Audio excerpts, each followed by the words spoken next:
Hi friends, ఈరోజు అయితే egg కారం ఏ విధంగా చేసుకోవాలో చూద్దాం. నేనైతే గుడ్లు బాయిల్ చేసుకుంటున్నాను ఫ్రెండ్స్. కారం ప్రిపేర్ చేసుకోవడానికి 2 ఉల్లిపాయలు తీసుకున్నాను, కరివేపాకు పక్కన పెట్టుకున్నాను. ఎండుమిర్చితో కారం వేసుకోవాలి. ఒక చిన్నులపై రెమ్మ మొత్తం వేసుకోవాలి. చిన్న కొబ్బరి ముక్క, కల్లుప్పు, జీలకర్ర వేసుకొని ఫస్ట్ మనం కారం ప్రిపేర్ చేసుకుందాం. ఇవన్నీ మిక్సీ పట్టుకోవాలి ఫ్రెండ్స్. ఎండుమిర్చి, కల్లుప్పు, కొబ్బరి, చిన్నులపై వేసుకొని జీలకర్ర వేసి మిక్సీ పట్టుకోవాలి.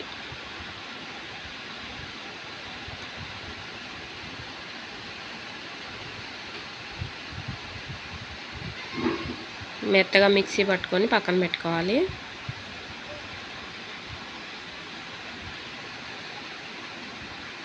ఇప్పుడు ఒక గిన్నె పొయ్యి మీద పెట్టుకొని స్టవ్ ఆన్ చేసుకోవాలి.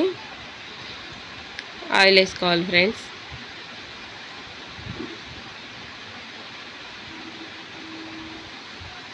మూడు గరిటెలు ఆయిల్ వేసుకున్నాను.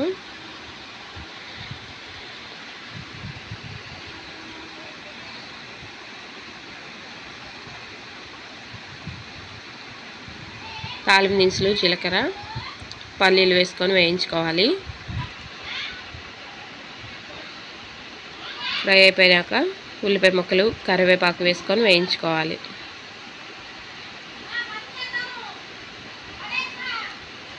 ఉల్లిపాయ కూడా బాగా వేగే వరకు వేయించుకోవాలి. కలర్ చేంజ్ అయ్యే వరకు వేయించుకోవాలి.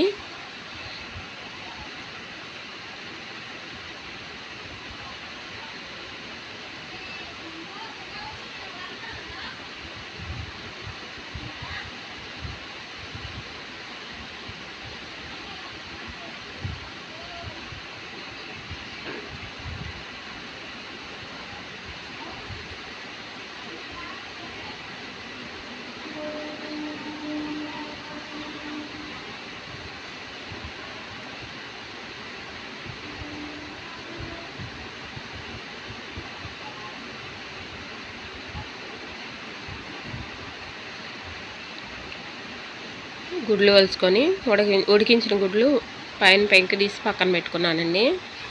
ఉల్లిపాయలు బాగా ఫ్రై అయిన తర్వాత మనం గుడ్లు కూడా వేసుకొని వేయించుకోవాలి.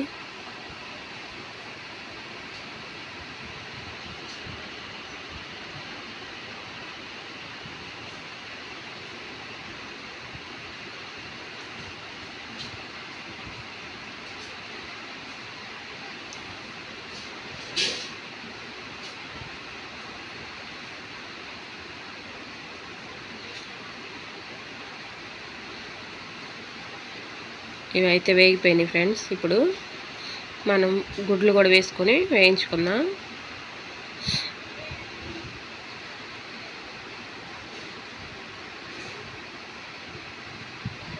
కారం వేసుకొని వేయించుకొని ఒక 2 నిమిషాలు కారం వేగిన తర్వాత మనం గుడ్లకి ఘాట్లు పెట్టుకొని అవి కూడా వేసుకొని వేయించుకుందాం.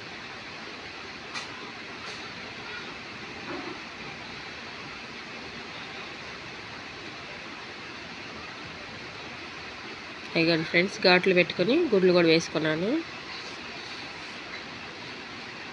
కారం పట్టే వరకు ఒక 5 నిమిషాలు గుడ్లు కూడా కారంలో వేసి వేయించుకోవాలి.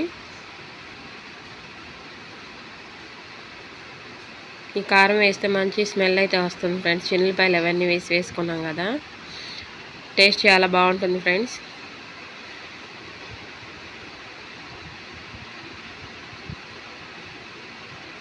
పొట్టి ఉడికించిన గుడ్లు తినాలంటే కొంచెం స్మెల్ వస్తుందని అందరు తినరు ఫ్రెండ్స్. ఈ విధంగా ట్రై చేయండి, టేస్ట్ అయితే చాలా బాగుంటుంది ఫ్రెండ్స్.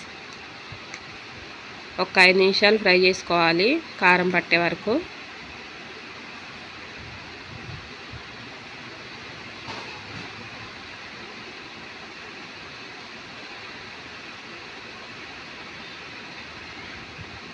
గుడ్ల కారం అయితే ప్రిపేర్ అయిపోయింది ఫ్రెండ్స్.